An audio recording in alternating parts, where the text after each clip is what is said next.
नमस्कार, सतहिंदी.com में आपका स्वागत है। मैं हूं मुकेश कुमार। दोस्तों, मध्य प्रदेश में पिछले 4-5 महीनों से जो राजनीतिक अस्थिरता चल रही है, उसका असर वहां कोरोना से लड़ाई में भी देखा जा सकता है। वहां के दो बहुत ही बड़े शहर और बड़े कहना चाहिए संपन्न शहर इससे सबसे ज्यादा प्रभावित हैं, लेकिन वहां की सरकार यहाँ पर कोरोना पर काबू पाने में लगभग असफल साबित हो रही है। अभी 4 महीने बाद भी वहां लगातार मामले आ रहे हैं और यही बात नहीं है, वहां पर कुछ दूसरी चीजें भी सामने आ रही हैं। करप्शन की बात भी की जा रही है कि बड़े पैमाने पर कोरोना क्राइसिस में लोग अफसर मालामाल हो रहे हैं। तो इन तमाम मसलों पर कि आखिरकार इंदौर में कोरोना पर काबू क्यों नहीं पाया जा पा रहा है, जबकि मध्य प्रदेश का सबसे महत्वपूर्ण शहर है। सबसे पहले वहां पर एकदम से कोरोना फैला था और एक चुनौती थी सरकार के सामने, और इतना मुश्किल चुनौती भी नहीं थी क्योंकि उतना बड़ा शहर भी नहीं है कि ये दिल्ली या मुंबई हो और वैसी चुनौती थी जिस पर काबू न पाया जा सकता। फिर भी सरकार असफल रही है, वहां का प्रशासन असफल रहा है। तो इन सभी मसलों पर बातचीत करने के लिए इस समय हमारे साथ हैं दो बड़े ही अनुभवी पत्रकार।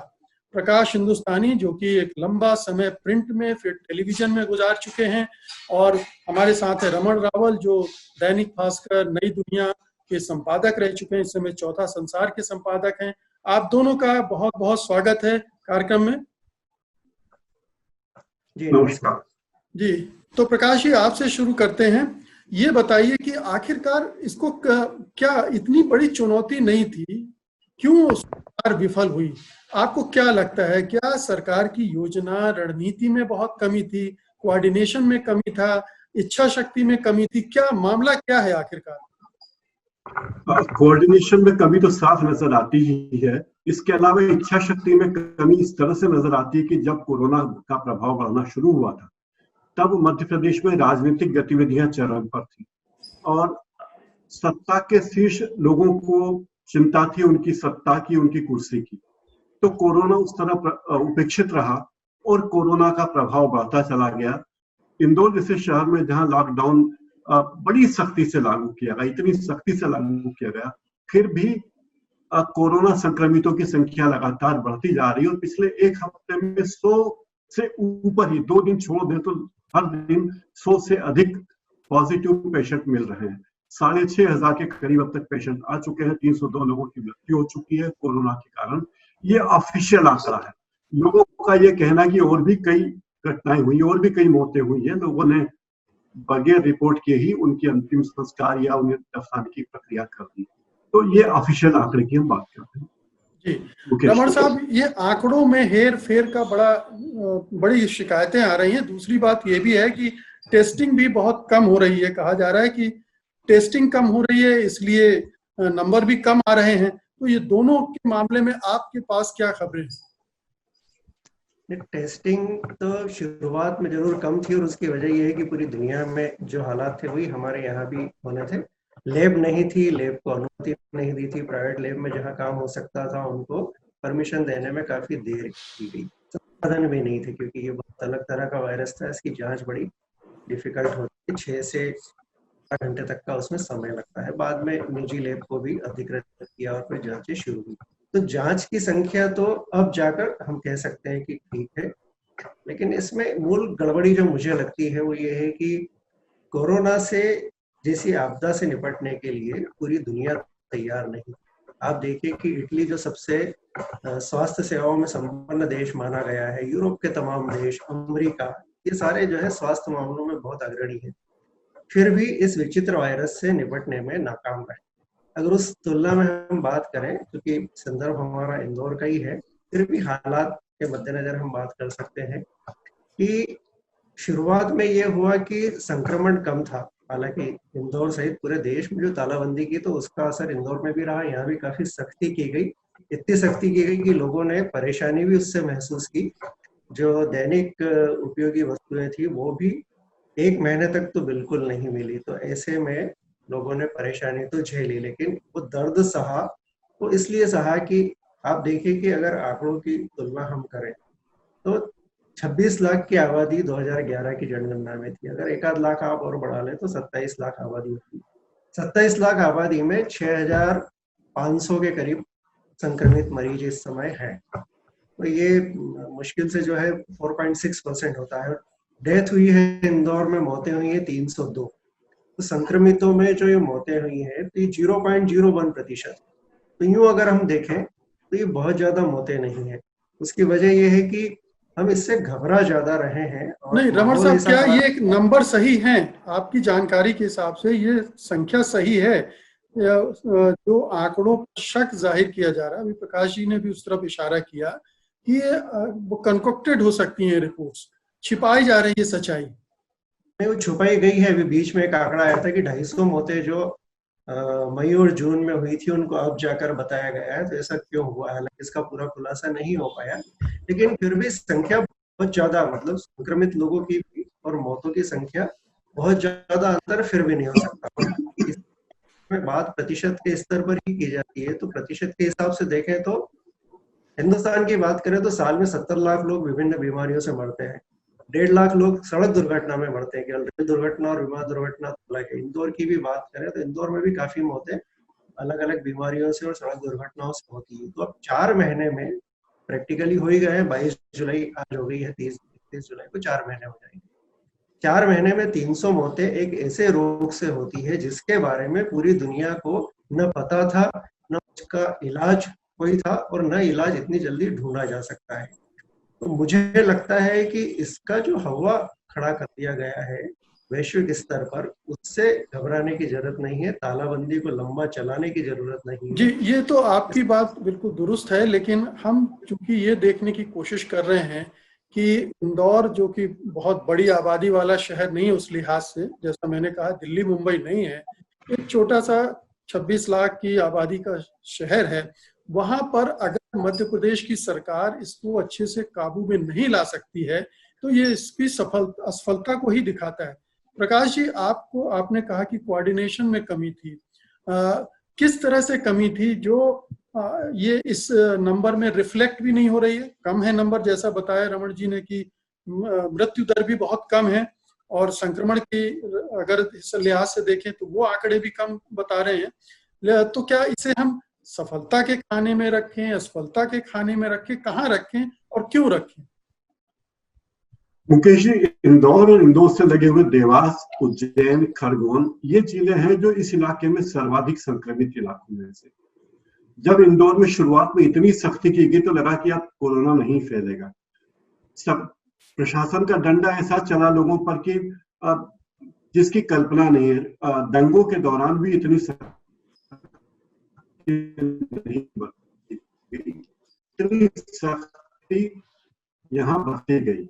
लेकिन इसके बाद भी सारी इलाज की व्यवस्था कुछ अस्पतालों पर केंद्रित कर दी गई और जो कोरोना के मरीज अस्पतालों में गए उन्हें वक्त पर चिकित्सा उपलब्ध करने में काफी अरसा लगे। ऐसे प्रकरण भी सामने आए कि व्यक्ति घर से निकला है, अस्पताल गया और 6-6 घंटे तक उसकी कोई देखभाल ही नहीं हुई। एक सामान्य व्यक्ति को आज की तारीख में इंदौर में अस्पताल में कोरोना पीड़ित को भर्ती होने में 3 से 4 घंटे का वक्त लग जाता है, तमाम जांचें पड़तालें, और ऐसे में उसके परिवार का कोई व्यक्ति नहीं होता। प्राइवेट मेडिकल कॉलेज के लोगों को ये की सेवाएं ली जा रही है और वो कैसे प्राइवेट मेडिकल कॉलेज है ये सब जानते हैं। जैसे इंडेक्स मेडिकल कॉलेज है इंदौर से करीब 40 किलोमीटर दूर। ऐसे दूर दूर के इलाकों में, और कोरोना पेशेंट के साथ जो लोग गए हैं, जो पेशेंट बनकर गए हैं, उन्होंने बाद में ठीक होने के बाद अपनी आप विधि बताई है, वो बड़ी आंख खोलने वाली है कि उनके साथ कैसा व्यवहार हुआ। और अब प्रशासन ने पूरी तरह हाथ खींच लिए और अब तो कल तो ये आदेश दिया गया है कि अगर आप कोरोना पीड़ित हैं और आपको अस्पताल में भर्ती किया जाता तो आपको न केवल अपनी बीमारी का दवा का खर्च देना है, बल्कि डॉक्टरों और नर्सिंग स्टाफ का वेतन, उनका पारिश्रमिक भी आपको भुगतान करना। इसका मतलब कोरोना एक ऐसे धंधे में तब्दील हो गया है।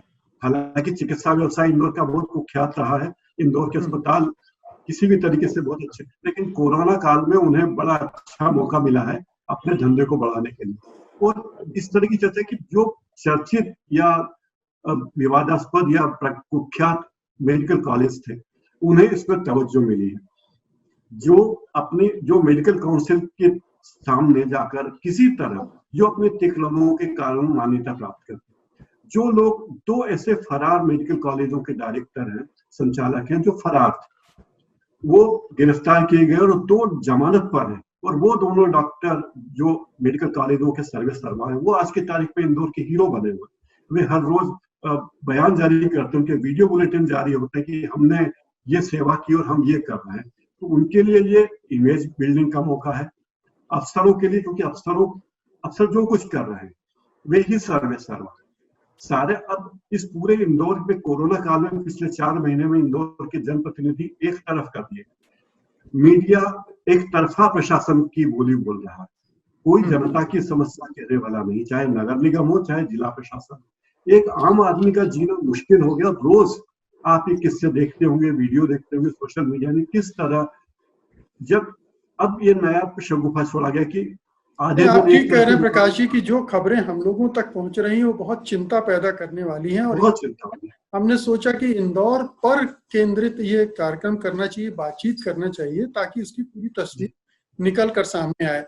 रमण जी, ये जो राजनीतिक अस्थिरता की बात हम लोग शुरू से करते आ रहे हैं कि पहले सरकार गिराने बनाने का खेल चल रहा था, फिर महीने भर तक कोई मंत्री ही नहीं था, फिर स्वास्थ्य मंत्री बना, फिर इस तरह से, और फिर आप जानते हैं कि सिंधिया और शिवराज के बीच जो खींचतान चलती रही, उसमें मंत्रिमंडल विस्तार, तो एक लंबा समय इसी में सरकार उलझी रही। और ठीक से कोरोना से लड़ने के लिए जो इंतजाम किए जाने चाहिए थे उसमें उसने उस तरह से ध्यान नहीं दिया। तो ये राजनीतिक अस्थिरता और जो इंदौर में जो प्रशासनिक मशीनरी है उनमें आपने क्या खामियां देखी जो अगर ना होती तो हालात आज इंदौर में बेहतर होते?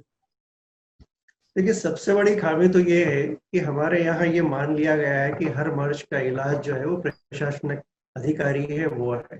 कानून व्यवस्था हो तो प्रशासनिक अधिकारी, बाढ़ भूकंप आ जाए तो प्रशासनिक अधिकारी, दंगा हो जाए तो प्रशासनिक अधिकारी, और स्वास्थ्य आपदा आ जाए तो प्रशासनिक अधिकारी। ये तो जाहिर है अगर उससे अपेक्षा है तो गलत अपेक्षा तो नहीं है। आखिरकार ये लीडरशिप है वो स्वास्थ्य रहती है। ये चाहिए था कि एक और कमेटी बनाई जाती, एक ऐसी संचालन समिति बनाई जाती जिसमें इंदौर के प्रमुख चिकित्सकों को रखा जाता, समाज शास्त्रियों को रखा जाता, सेवाभावी लोगों को रखा जाता, हर वर्ग के प्रमुख लोगों को रख के एक समिति बनाते, वो संचालन करती, वो लोगों की तकलीफ है, संक्रमण की परेशानी, मरीजों का पहचान किस तरह से करना, इलाज कैसे हो, क्योंकि सब कुछ सबके लिए नया था। एक अकेला व्यक्ति, मतलब जिलों के लिए बात करें तो कलेक्टर को सौंप दिया जाता है कि वो सारी व्यवस्था करे। नहीं, ये तो होना नहीं चाहिए। भोपाल के स्तर पर गड़बड़ी हुई ना। राज्य सरकार को ये देखना चाहिए था कि अगर इंदौर में इतनी बड़ी आपदा है तो एक अधिकारी जिम्मे न छोड़ा जाए, वहां पर और भी अधिकारी तैनात किए जाएं, उनके बीच सही कोऑर्डिनेशन हो, तो ये सरकार की नाकामी को देखा जाएगा।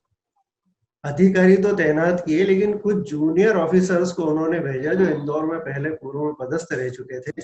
उन्होंने प्रशासकीय कार्य संभालने के लिहाज से, जिसको कहना चाहिए कि बड़े बाबू की भूमिका में थे। दरअसल होना यह था कि विशेषज्ञ अधिकारी जो इस विषय समझ पाते और उसका इलाज और समाधान ढूंढ पाते और एहतियात बरत पाते, ऐसे लोग अगर यहाँ तैनात किए जाते तो निश्चित रूप से स्थितियां और बेहतर हो सकती थी, जिसका कि इस समय लगातार अभाव दिखा। सबसे बड़ी जो गलती ये हुई कि 23 मार्च को मुख्यमंत्री शिवराज सिंह चौहान ने शपथ ली, फिर 22 अप्रैल को जाके 5 मंत्री बनाए और 2 जुलाई को जाके 28 बनाए। तो जिलों का प्रभार जो है राजनीतिक लोगों को नहीं दिया जा सका, जो जनप्रतिनिधि होते हैं, जो जनता के साथ में जुड़ के और ठीक से बातचीत कर सकते हैं, संवाद कर सकते हैं, समाधान ढूंढ सकते हैं। सभी दूर प्रशासन के भरोसे व्यवस्था रही तो आप समझ सकते हैं कि प्रशासन के भरोसे सारी व्यवस्थाएं किस तरह संचालित होगी। जी प्रकाश जी, मैं ये जानना चाहता हूं कि बहुत सारे राज्यों से ये खबरें आ रही हैं कि आपदा में अवसर ढूंढ लिए हैं। नेताओं ने भी, अफसरों ने भी। गुजरात से खबरें आई, कर्नाटक से लगातार खबरें आ रही हैं। इंदौर में क्या हाल है? क्या वहां भी ये हरा भरा अकाल जैसा होता है, ये हरा भरा कोरोना है उनके लिए? एक वर्ग के लिए ये है, जो लोग गुटखा बनाते थे वो पीपी किट बनाने लग गए, और जो लोग शराब बनाते थे वे शराब से बचने, ये कोरोना से संक्रमण से बचने के लिए दवाइयां बनाने लगे। तो ये उन सब लोगों ने अवसर देखा। दूसरी बात ये कि मुख्यमंत्री बनते ही शिवराज सिंह चौहान ने स्वास्थ्य विभाग की कमान भोपाल में जिस अधिकारी को सौंपी, वो बड़े प्रसिद्ध अधिकारी रहे अपने अपने कृत्यों के लिए, और ये माना जाता है कि वो मुख्यमंत्री से ज्यादा श्रीमती मुख्यमंत्री के करीब है। तो ऐसे व्यक्ति को जब उन्होंने स्वास्थ्य की कमान दी, प्रशासनिक जिम्मेदारी दी, उसी से नियत साफ पता चल गई कि आखिर मुख्यमंत्री किसे स्वास्थ्य की जिम्मेदारी दे रहे हैं। वे ऐसे, जो अभी रमन जी ने कहा कि होना ये था कि ये एक चिकित्सकीय चुनौती थी, आपदा स्वास्थ्य से संबंधित थी, लेकिन इसे प्रशासन के जिम्मे रख दी। तो प्रशासनिक अधिकारी कर्फ्यू के लिए, कोई पुलिस अधिकारी बढ़िया डंडे चलवा सकता है दंगे के दौरान, लेकिन जब लोग मुसीबत में हो तब उन्हें डंडों से ज्यादा कुछ और चीजें भी चाहिए, उन्हें सहयोग चाहिए, समर्थन चाहिए प्रशासन, वो उन्हें नहीं मिला और पूरा शहर कराता रहा। इसके बाद भी कुछ इलाकों में जिस तरह से सुरक्षा कर्मियों को, चिकित्सा कर्मियों पे पत्थर फेंके गए, उसके बाद सख्ती बरती गई, लोगों को पकड़ा गया, बहुत जो हरकतें इंदौर में की गई वो ऐतिहासिक रही। लेकिन सवाल ये कि वे लोग, उनमें से कोई भी, अब जमात वाले लोग वो कोरोना संक्रमित नहीं पाए गए हैं, दूसरे लोग संक्रमित पाए गए हैं। तो ये बात है कि आखिर किन्हें आप दोषी करार दे रहे हैं और किन वर्गों में ये संक्रमण फैल रहा है। जैसे इंदौर का सबसे घनी आबादी वाला इलाका सराफा बाजार एरिया, राजबाड़ा का एरिया, इमली बाजार और वो पुराना इंदौर शहर का इलाका, वहां ज्यादा संक्रमण है।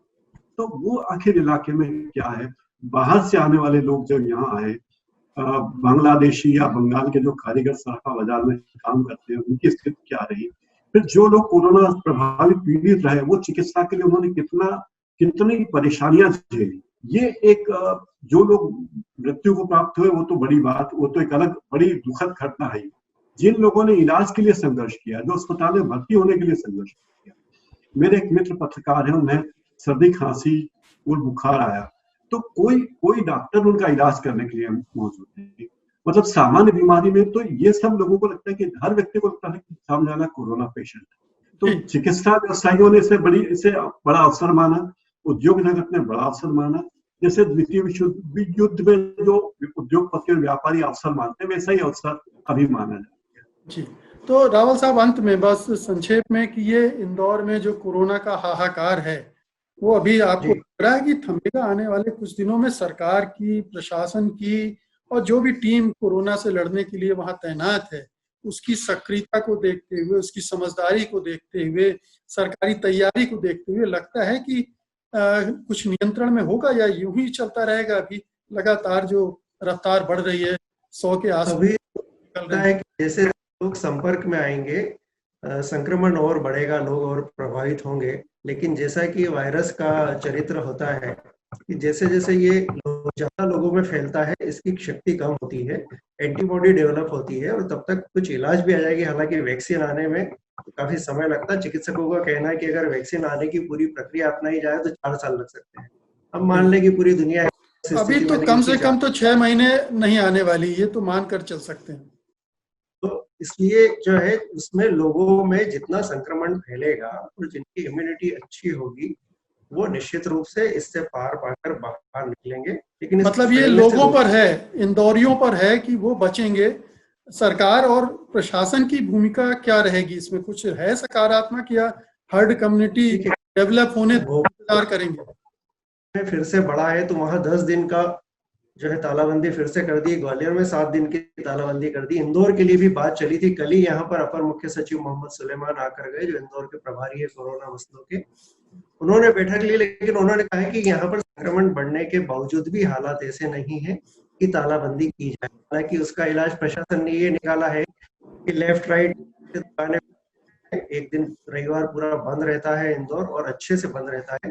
तो लेफ्ट राइट में मानकर चले कि मुश्किल से 13 दिन एक व्यापारी अपनी दुकान खोल सकता है। तो कोशिश जारी है। अब लोगों को भी थोड़ी सी इसमें एहतियात तो बरतनी पड़ेगी, क्योंकि जो संक्रमण परस्पर संपर्क से बढ़ता है उसमें अकेले प्रशासन या स्वास्थ्य विभाग या सरकार कुछ नहीं कर सकती। हमारी अपनी भी जिम्मेदारी है। तो देखते हैं कि मिलजुल प्रयास होते हैं, उसके क्या नतीजे निकलते हैं। जी, तो कुल मिलाकर ये जरूर कहा जा सकता है कि सरकार के स्तर पर जो लापरवाही हुई, जो हीला हवाली हुई, जो ढीलम ढाली हुई, उसकी वजह तो है ही इंदौर में जो कोरोना फैल रहा है, रोके नहीं रुक रहा है। उसमें वहाँ के प्रशासन की भी कमजोरी है और आम नागरिकों की जहाँ तक जागरूकता की बात है, जिम्मेदारी की बात है, उसमें भी कहीं कमी है, और उसके लिए भी मैं तो समझता हूं कि प्रशासन और सरकार भी जिम्मेदार है, क्योंकि जिस तरह की जागरूकता और सख्ती बरती जानी चाहिए, पता नहीं उतनी बरती गई है कि नहीं बरती गई है। और जो प्रकाश जी ने जो जिस तरफ इशारा किया, मुझे लगता है कि उस पर और गौर किया जाना चाहिए कि किस तरह से इस आपदा में अवसर ढूंढे जा रहे हैं, कैसे सरकारी खरीदियों में पैसे बनाए जा रहे हैं। जो पैसा कोरोना से लड़ने के लिए आ रहा है वो अफसरों की जेबों में जा रहा है, और जो गुटखा और शराब बनाने वाले हैं वो भी माला माल हो रहे हैं। बहरहाल आप दोनों का बहुत बहुत शुक्रिया इस चर्चा में हिस्सा लेने के लिए। उम्मीद है कि एक बात कहना चाहूंगा आपके माध्यम से कि अब सरकार को कम से कम ये करना चाहिए कि मध्य प्रदेश में, सही देश की बात हम न करें, मध्य प्रदेश में एक ऐसा विभाग गठित कर दे वो जो आपदा नियंत्रण पर काम करे। और सिर्फ आपदा क्या है, देखिए अभी तो अतिवृष्टि, अनावृष्टि, बाढ़ और दंगे, इस तरह की आपदा ही रहती थी। आपदा नियंत्रण पर कि अवसर नियंत्रण पर? आपदा नियंत्रण पर काम होना, मंत्रालय और विभाग जो आइंदा ऐसी किसी भी आपदा पर काम करने के लिए तत्पर रहे। तो मुझे लगता है कि इस कोरोना के बहाने एक अच्छा अवसर मध्य प्रदेश के सामने है और वो देश के सामने मिसाल कर सकता है यहाँ पर अगर ये तो पूरी दुनिया के लिए एक चैलेंज था, और इससे सबक तो सभी को लेना है, क्योंकि जिस तरह का हमने अपना स्वास्थ्य तंत्र तबाह कर लिया है और उसकी वजह से भी हमें बहुत सारी चुनौतियों का सामना करना पड़ रहा है। तो बहुत स्तरों पर अब काम करने की जरूरत है, और इस महामारी के बाद अब लोग भूल जाएंगे। आमतौर पर यही होता है, सरकारें भी अपने सरकार गिराने और सरकार बनाने के खेल में लग जाएंगी। तो ये सब चलता रहेगा जब तक लोग जागृत नहीं होंगे, सरकार पर दबाव बनाने की कोई प्रक्रिया नहीं चलेगी, अभियान नहीं चलेंगे। बहरहाल आप दोनों का बहुत बहुत शुक्रिया इस बातचीत में हिस्सा लेने के लिए। धन्यवाद, नमस्कार। सत्य हिंदी के और वीडियोस को देखने के लिए हमारे YouTube चैनल को सब्सक्राइब करें और सीधे नोटिफिकेशन पाने के लिए बेल आइकन दबाएं।